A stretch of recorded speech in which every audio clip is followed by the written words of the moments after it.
A ver, vamos a dejar de lado la típica historia de buenos y malos. Hoy la historia no es un cuento, es un tablero de ajedrez. Y vamos a analizar a una de sus jugadoras más implacables. Una mujer que se negó a ser un simple peón y se convirtió en la reina, y también en el rey. Su nombre es Nzinga Mbande. Y ojo, que esta frase es la clave de todo. No estamos aquí para juzgar a Nzinga, para ponerle una etiqueta. Estamos para intentar comprender las fuerzas brutales que la forjaron. Ella no es un personaje simple, ni para poner en un pedestal ni para condenar. Es más bien un espejo de la complejidad humana en su estado más puro, el de la lucha por la existencia. Es que siempre nos ofrecen dos versiones de Nzinga, o la pobre víctima del colonialismo o el ícono feminista adelantado a su tiempo. Y las dos, sinceramente, se quedan cortas, son incompletas. La realidad es infinitamente más fascinante. Nzinga no fue una víctima pasiva, para nada. Fue una jugadora de primer nivel en el tablero mundial del siglo XVII. Y no luchaba por ideales modernos, luchaba por el poder, por la soberanía y por la supervivencia de su gente, con las armas y las reglas de su tiempo. Bueno, vamos a meternos de lleno en esto. Hay un momento, un solo gesto, que define a Nzinga por completo, que resume toda su filosofía de poder. Y no es una batalla, es un acto de una inteligencia política brutal. Imaginemos la escena. Estamos en Luanda, año 1622. El gobernador portugués está ahí, sentado en su trono, y para humillarla, para dejar claro quién manda, le ofrece una simple estera en el suelo. El mensaje es evidente: tú estás abajo, yo estoy arriba. Pero Nzinga no juega ese juego. En un movimiento absolutamente genial, hace una seña a una de sus sirvientas, que se pone a cuatro patas, y se sienta sobre ella, mirándole a los ojos, de igual a igual, a la misma altura. En ese preciso instante, acaba de tomar el control del relato. Pues a este acto, se le llama insubordinación fundante. Y es un concepto clave, ¿eh? Si permites que tu adversario defina el tablero y las reglas del juego, ya has perdido antes de empezar. Nzinga, con ese gesto, no consiguió solo una silla. Lo que hizo fue romper el marco de sumisión psicológica que le querían imponer. Estableció el suyo propio. Y a partir de ese momento, la negociación sería entre iguales. Y esta misma lógica la aplicó a todo, incluso a la religión. ¿Que se bautizó? Sí. Por sumisión, en absoluto. Lo convirtió en una herramienta. El catolicismo fue su pasaporte diplomático, el idioma que obligaba a las potencias europeas a tratarla de tú a tú como a una de los suyos. Usó la cultura del adversario como un arma para frenar su avance. Una maestra.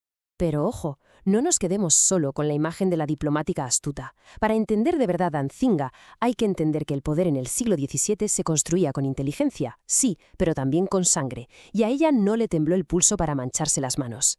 Por ejemplo, se alió con los temidísimos guerreros Imbangala, que eran básicamente una casta de mercenarios con rituales de una violencia extrema. Las crónicas de la época, claro, probablemente exageradas por sus enemigos, dicen que llegó a realizar sacrificios humanos para consolidar su poder. Y la pregunta ¿es esto crueldad pura y dura? ¿O es el cálculo frío y necesario para sobrevivir en un mundo donde la más mínima debilidad se pagaba con la aniquilación y la esclavitud? Es que su genio geopolítico era absoluto. Nzinga no creía en amigos, creía en intereses. Si los portugueses apretaban demasiado, pues se aliaba con los holandeses, no porque fuesen mejores, sino porque eran el contrapeso exacto que necesitaba en ese momento. Así de simple. Convirtió su reino, Matamba, en un centro logístico clave, controlando rutas comerciales y de esclavos, para asegurarse de que la riqueza se quedara en casa. Y esta frase, que no es suya pero que podría serlo, resume perfectamente su visión del mundo. Una lección que, por cierto, sigue siendo brutalmente relevante hoy en día. Nzinga entendió desde el minuto uno que la neutralidad, la pasividad, eran una sentencia de muerte. O jugabas al juego del poder con todas sus consecuencias, o te convertías en el plato principal de otro. Es que la historia de Nzinga no es la de un fogonazo, de una rebelión que dura 2 días, no. Es la historia de una vida entera, de principio a fin, dedicada a una única causa, la soberanía de su pueblo. Murió con 81 años. 81 años. Y pasó más de 40 de ellos en un estado de guerra casi permanente. Y no desde un palacio, liderando a sus tropas en el campo de batalla hasta bien entrada en la vejez. Su resistencia no fue solo política, fue casi biológica. Fue la pura encarnación de la voluntad de no ser sometida.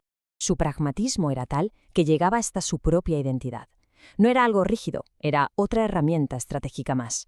Se autoproclamó rey, ngola, no reina, para reclamar una autoridad que en su cultura estaba reservada a los hombres. Fue doña Ana de Sousa cuando le tocó negociar con Europa. Y fue una leona cuando tuvo que defender su tierra. Se adaptaba para sobrevivir y, sobre todo, para vencer. Así que si tuviéramos que quedarnos con una sola cosa, con el núcleo de su legado sería esto. Ella no leyó manuales de descolonización. Ella ejerció la soberanía con la espada, la diplomacia y la inteligencia. Y su receta fue siempre la misma: mantener la unidad interna a toda costa y tener una claridad absoluta sobre los propios intereses estratégicos, sin fisuras. Y la prueba definitiva de su genio, la prueba del algodón, por así decirlo, es lo que pasó justo cuando murió. La unidad que ella había forjado con mano de hierro se desmoronó. La fragmentación interna, que fue el fantasma que combatió toda su vida, acabó devorando la región y abriendo de par en par las puertas a una dominación colonial total. Una advertencia trágica y atemporal. Entonces, ¿qué nos dice Nzinga hoy? ¿Por qué una figura del siglo XVII puede resonar con tanta fuerza en pleno siglo XXI? Pues nos obliga a algo muy sencillo, pero a la vez muy difícil: a dejar de buscar héroes de cartón piedra. La historia no está llena de santos ni de demonios. Está llena de seres humanos complejos que tomaron decisiones terriblemente difíciles en tiempos imposibles. Y solo si aceptamos esa complejidad, con todas sus luces y todas sus sombras, podemos de verdad aprender algo.